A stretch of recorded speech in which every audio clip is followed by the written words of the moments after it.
Hello, beloved Fremont family. We're heading into Palm Sunday, the first day of Holy Week, the most significant week of the Christian Church's calendar. Let's pause this video now to read our scripture passage, Mark chapter 11, verses 1 to 11. In many of our Bible translations, this passage has the heading, the Triumphal Entry. What do you think of when you hear these words, triumphal entry? For me, images of powerful action heroes from film are brought to mind. You know what I'm talking about. Near the end, when all hope is lost, the characters that we've come to love are about to meet their doom, and the end is near. And then suddenly, just in the nick of time, the music rises, the horns sound, and our hero swoops in to save the day. I love those endings. Or how about for those who follow the NFL? The game's about to begin, and the home team runs out of the tunnel and onto the field. The announcers are drowned out by the roar of the fans as they cheer their favorite players entering the field. Fireworks explodes. The whole spectacle is quite the feast of the senses. Now, how stark the contrast here between the human glory that we see in these examples and Jesus' humility in the passage today. Remember, Jesus is clear about the mission that he's on and what his Father will require of him this week. If I, knew we had 6 days to live, what would you do? What would I do? Never wavering from his eternal purposes, Jesus does what he has always done. He looks clear-eyed into his soon approaching future of a torturous death, and he continues forward, obedient to the Father's will.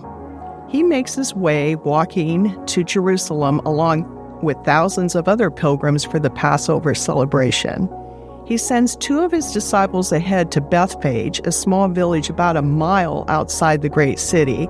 He tells them that they will immediately see a young donkey colt and instructs them to untie it and bring it to him. And then if anyone objects, they are to say, "The Lord has need of it." Now notice the double meaning here. Those who heard "the Lord has need of it" would have assumed the disciples meant the owner of the colt. But Jesus is always fully present, fully intentional in all of his actions. He refers to himself as the Lord. In this parallel account of this story in John 12, verses 12 through 19, we read that he rode the donkey into Jerusalem to fulfill the prophecy, and John quotes from Zechariah 9:9, the ancient words, "Fear not, daughter of Zion, behold, your king is coming, sitting on a donkey's colt." For those who have eyes to see, this is a deliberate claim by Jesus to be Israel's Messiah, of whom the prophets have so clearly written. The crowds get caught up in the excitement. The writing in verses 9 and 10 suggests antiphonal singing or shouting, where there's 2 parts, like a 2-part choir. There's those in front of Jesus and those behind him. In front, Hosanna, blessed is he who comes in the name of the Lord. And then those behind respond, blessed is the coming kingdom of our father David, Hosanna in the highest.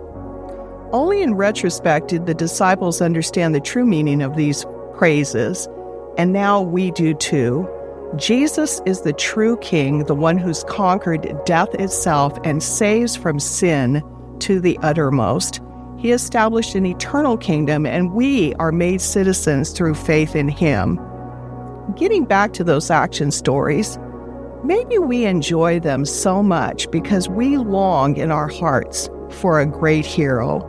Maybe we want to be a great hero. Jesus is the one who satisfies our deepest longings. He is the mighty, the loving, and the good deliverer who's always ready to save. Let's follow his example into Holy Week, the crucifixion, the resurrection, in obedience to our Father together. See you Sunday.